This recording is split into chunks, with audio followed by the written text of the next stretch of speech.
La réponse pourrait être liée au son creux que Ron a entendu lorsqu'il a jeté une grosse pierre sur le calcaire exposé en 1979. La grotte ne semble pas donner accès à une autre chambre.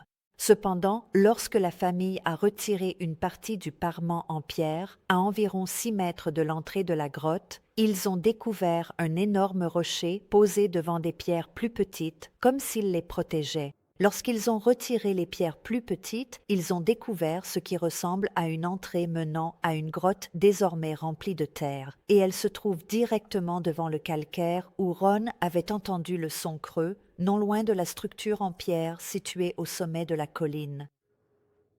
Je pense qu'il est possible que le lieu de repos final des ossements de ceux qui ont été les premiers inhumés dans la grotte se trouve derrière cette terre, dans une autre grotte. Le consensus général que nous avons constaté était que la plupart des gens ne croyaient pas que le site traditionnel soit la grotte de Macpéla. Genèse 23:9 indique que la grotte de Macpéla se trouve à l'extrémité d'un champ. Cette grotte se trouve très clairement à l'extrémité littérale du champ. Voici une grotte funéraire avec 3 très grands caveaux. S'agit-il de la grotte de Macpéla? Ron pensait que c'était le cas, en raison des événements étranges qui l'avaient amené à en entendre parler.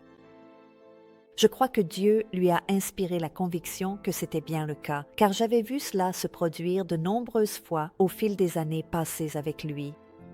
Le fait que Jamal soit la seule autre personne, en dehors de Ron, à être entrée dans la chambre où se trouvait l'Arche de l'Alliance, me fait penser que cette famille était d'une certaine manière spéciale aux yeux de Dieu. Je ne sais pas si nous en apprendrons un jour davantage sur cette grotte, mais j'ai ressenti profondément le besoin de partager les preuves dont nous disposons. Je sais sans l'ombre d'un doute que si ceci est bien le véritable lieu de sépulture d'Abraham et de sa famille,